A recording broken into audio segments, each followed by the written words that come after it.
सत श्री अकाल, आदाब। और एक बात तो ये है कि जो मैं कहना चाहता हूँ कि सबसे पहले तो हमें पर्यावरण को ही समझने की जरूरत है कि पर्यावरण है क्या भला है। पर्यावरण को अगर हम समुचिता में नहीं देखेंगे ना, इंटीग्रेटेड नहीं देखेंगे, तो सारा मामला ही बिखर जाएगा। इसलिए जिसको हम पर्यावरण कहते हैं, हमारी खास करके जो में हवा आती है, पानी आता है,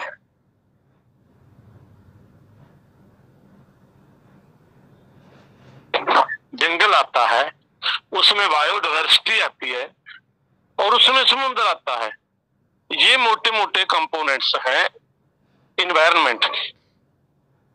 पहली बात तो ये है कि जब 1972 में कुछ लोगों ने ये महसूस किया था, कुछ साइंटिस्टों ने ये मतलब इसको महसूस करना शुरू किया था कि हमारे पर्यावरण में कुछ बिगाड़ आ रहा है, जिसके बाद ये इन्वायरमेंट वाला डे वाला काम भी शुरू हुआ।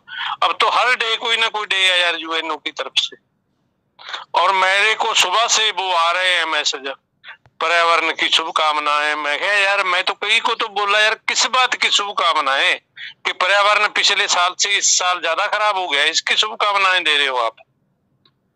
अब हमारी कंडीशन तो ये बन गई है कि जैसे जैसे मतलब मरीज को हमने दवा की और उसका उस दवा का फायदा होने की बजाय मरीज की हालत तो खराब हो रही है।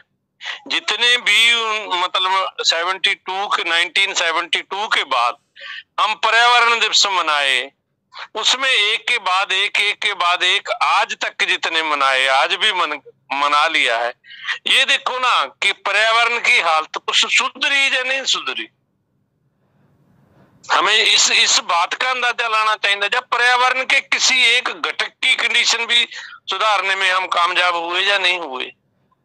जब हम पर्यावरण को पूरे तरीके से नाश कर रहे हैं कि उसके हर घटक को ही हमने बर्बाद करना शुरू कर दिया है, एक फिलॉसफी के तहत, एक सोशियोलॉजी के तहत, तो फिर किस चीज की बधाई दे रहे हैं हम एक दूसरे को? क्यों सेलिब्रेट कर रहे हैं? सेलिब्रेट करने वाला तो यार इशू ही नहीं है, ये तो लाइफ एंड डेथ का इशू है, ये सेलिब्रेशन वाला इशू है। क्या मेरे को तो कई चीजें उल्ट पुलट समझ में लग रही हैं। आपको लग रहा होगा कि जरा बड़ा बेकार आदमी निकला, ये कैसी बातें कर रहा है। इसलिए बात ये है कि पर्यावरण का एक भी घटक, चाहे वो हवा को ले लो, चाहे वो पीने वाले पानी को ले लो, चाहे दरिया का ले लो, ओवरग्राउंड ले लो, चाहे अंडरग्राउंड ले लो, और चाहे हमारी जमीन ले लो, मिट्टी ले लो, उसकी कंडीशन देख लो क्या है, सॉइल की कंडीशन देख लो क्या है, और चाहे बायोडाइवर्सिटी की देख लो, चाहे जंगल की कंडीशन देख लो, हमारे फॉरेस्ट की कंडीशन क्या है, और अमेजन का जंगल जिसको लंग्स ऑफ द अर्थ कहा जाता है, उसकी कंडीशन देखो ना क्या है। वो लंग्स में तो वो तो टीवी लगेगी यार पूरी तरह उसको, तो उसमें तो इतने इतने शेड आ गए हैं अब कि उसको तो देखने में सारा बहुत ज्यादा दुख होता है कि यार इतने शेड हो गए हैं हमारे फेफड़े में। और इसी तरह आप समुद्र को देख लो, समुद्र के जीवन को देख लो, समुद्र की सतह को देख लो, और इतने इतने बड़े जो मतलब बर्फ के जो तोदे हैं जिसको हम ग्लेशियर बोलते हैं, वो टूट के समुद्र में आ रहे हैं यार। और अलग अलग तरह की, 3 दिन पहले मैं एक रिपोर्ट देख रहा था कि ऑस्ट्रेलिया में इस बार ज्यादा गर्मी पड़ने से क्या कंडीशन हुई है कि चूहों की गिनती इंदिराराम जी इतनी बढ़ गई है कि आप वो वीडियो नहीं देख सकते।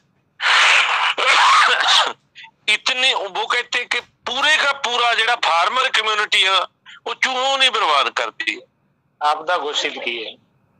हाँ, अब आपदा घोषित होगी ना, वो आपदा तक, वो तो जरा आपदा वर्गीय आपदा, वो तो ऐसे फिर रहे हैं जैसे मतलब आदमी को तो वो जगह रखने की जगह वो ही नहीं है वहां, और वो आदमियों के तो वो बेडरूम में आ गए। इवन एक जनानी कह रही थी कि मेरे तो वो सराहने में आ गए, तकिए में आ गया रात को चूहा। अब देखो ना, आपके तकिए में चूहा आ जाए आपके, फिर आपको नींद कैसे आएगी? ये इम्बैलेंस जो इतना हमने कर दिया, और फिर भी हम कह रहे हैं यार हम विकास कर रहे हैं, हम तरक्की कर रहे हैं। वो कहते हैं कि जो मतलब स्टील के मतलब कोई वो है ना कंटेनर वगैरह, उसमें जो अनाज हमने रख रखा है वो तो उसमें तो वो बढ़ नहीं सकता, स्टील वाले में तो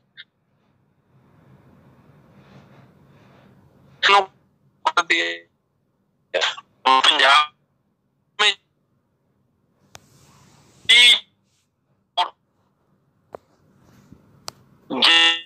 कॉटन निकलता है, चूहा उसको खाता है। मतलब कॉटन निकलने के बाद खेत में रहना पड़ रहा है फार्मर को, और उसकी खड्डे कैसे बंद करनी है, उसको दवाई कैसे करनी है, उसका कई बार तो मतलब एकड़ का एकड़ ही बर्बाद हो जाता है।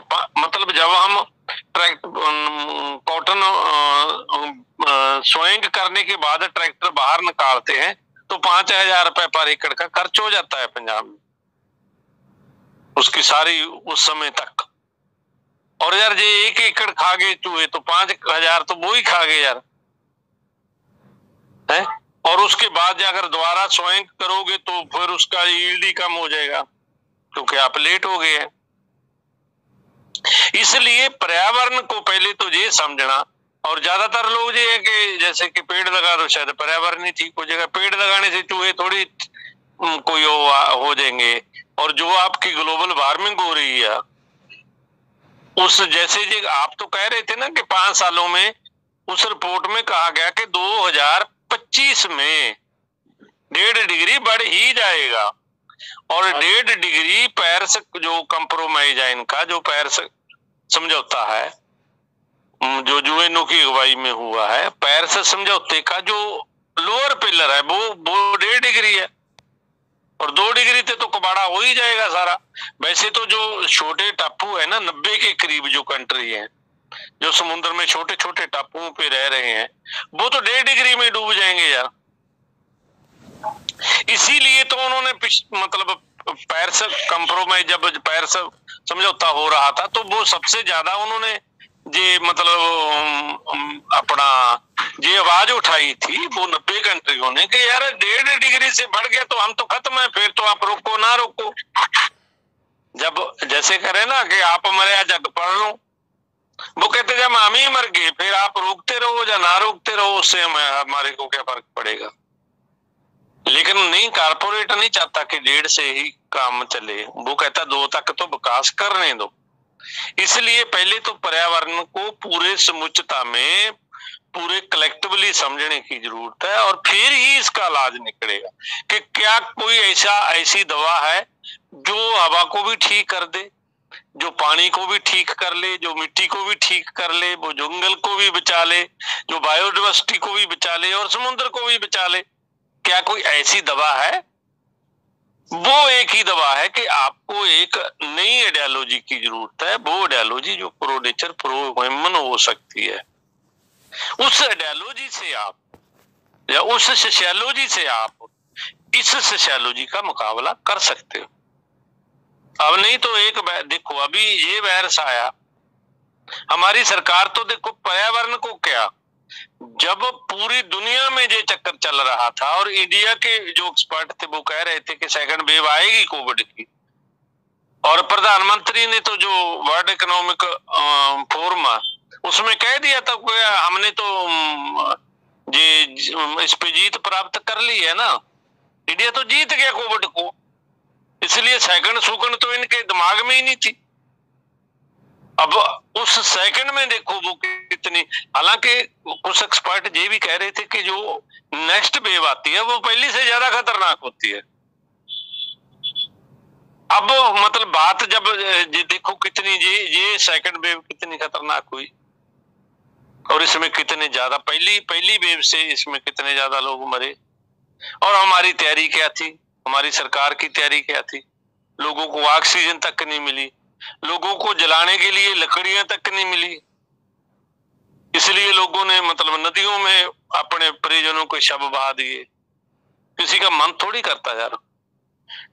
कोई हिंदू फिलॉसफी को मानने वाला आदमी है, जो हिंदू धर्म को मानने वाला आदमी है, उसका मन थोड़ी करता है कि वो अपने किसी परिजन को जमीन में गाड़ दे, नहीं ना है जी। इसलिए ये बातें हैं जो कि इससे जो सरकार की अनगहली से, मतलब कुछ एक्सपर्टों ने अब ये निकाला है कि सरकार की अनगहली से जितने लोग मरे हैं इनको मुआवजा भी मिलना चाहिए। और उन्होंने मुआवजा तय किया है कुछ एक्सपर्ट ने, जैसे